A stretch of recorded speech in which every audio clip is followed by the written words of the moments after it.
bound designs and sublimation and more. In this quick video tutorial, I'm going to show you how to download a sublimation blank template from one of our vendors such as Coastal, Johnson's Plastics, or Condi, and use it in Photoshop to create your own design and print for your sublimation blank. In this example, I'm going to use a phone case, iPhone 6 to be exact, from Coastal. And what I'm going to do is I've already got their page up here, and I'm going to download their EPS file. Just save it to my desktop. And yes. Once it's done downloading, I'm going to open it up and I'm going to extract the file. And it's asking me to copy and paste because I've already done this once.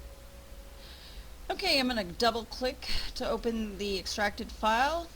For your resolution, you want to go ahead and make that 300. The reason being is if you don't, your final print product could come out blurry and the quality won't be so good. Your mode, you want it to be RGB, and I'm going to click OK. Now, Coastal, they put some text down here. They tell you what the actual print area is and what your bleed area is going to be. What I like to do is make this into my own template so that I can use it later for other designs. So I'm going to start off with, as you can see, they have one single layer. I'm going to click my eraser tool and I'm going to get rid of all this text. I'm going to click my crop tool and I'm just going to crop it to a more suitable size for me. And then basically the light purple here is your working area and the dark purple is your bleed. So what I'm going to do is I'm going to duplicate this layer, and you'll see why. I'm going to hide the bottom layer, and what I'm going to do on this top layer, I'm going to make this my safe area. So I'm going to delete the outside dark purple. And then what I'm going to do is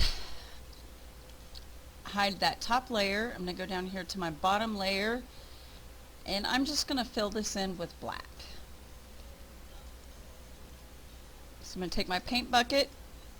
I'm just going to fill it, the inside, and fill the back, outside. And now, as you can see, your top layer is your safe layer, and your bottom layer is your working masking layer. So what I do is I double click on the layer and I just put safe, hide before printing.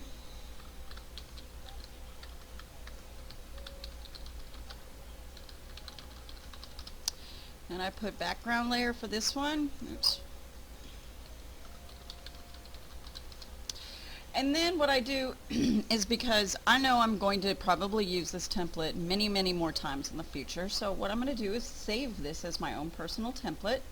So I'm just going to save, and as you can see, I had already done this once, so I'd name mine Coastal iPhone 6 blank template. So now it's a ready to use template. I'm going to import an image in, and I'm going to say File, Open, go to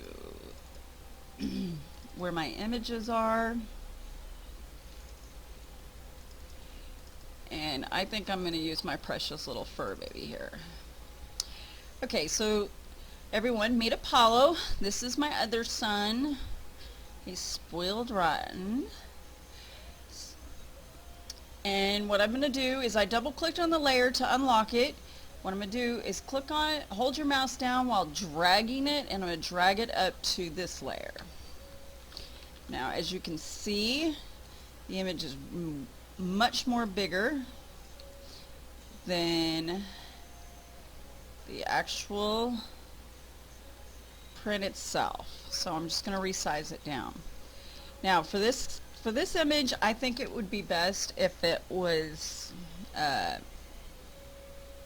done horizontally. Said that right. So what I'm going to do is go up here. I highlighted all my layers. I'm going to go to image rotation, and I'm just going to do it like that. Now, my dog, or my fur baby, didn't flip right, so I'm going to go ahead and flip him back right. I'm going to hide my safe zone. Okay, next what you'd want to do to make this fit perfectly in your background, you're going to hold down your Alt key while clicking in between the layer 1 and the background layer. I'm sorry, yeah. First I got to hit enter.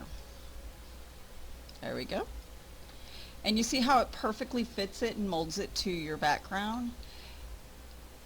Now, if you don't like the way the image looked because you resized it too small or you didn't resize it enough, just click on the layer and then just go ahead and move it around as you see fit. And what I do is kind of go show my safe zone to see what all it's going to cover of him.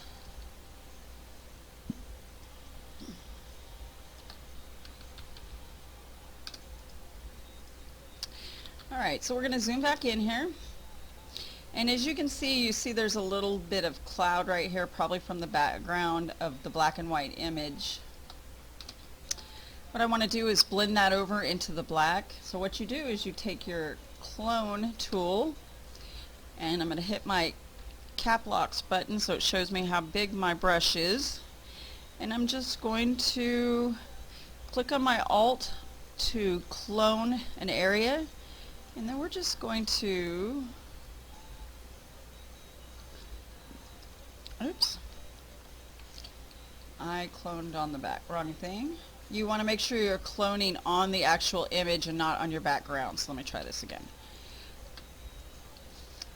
There we go. So what I'm doing is just kind of filling it in to make it blend, looking all smooth together. Alright, and there's your image. If you wanted to add some text, I don't like that font, so we'll do something a little different.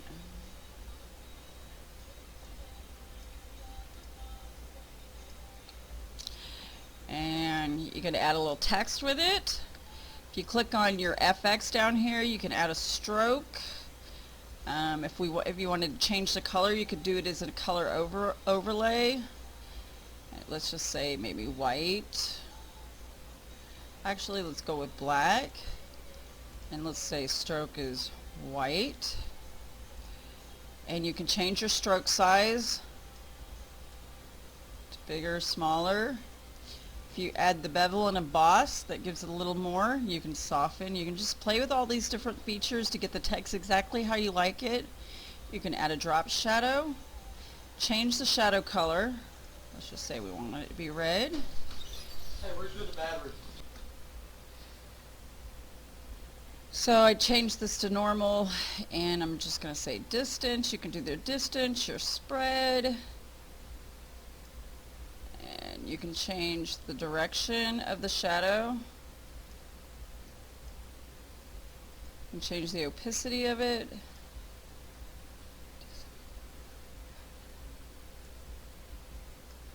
And I'm just playing here. I just want it to be simple. So there we go. Just want to thank you all for taking the time to watch my video. If you haven't already, please subscribe to our channel. And don't forget to join us on our Facebook group, Sub and More, where great things happen.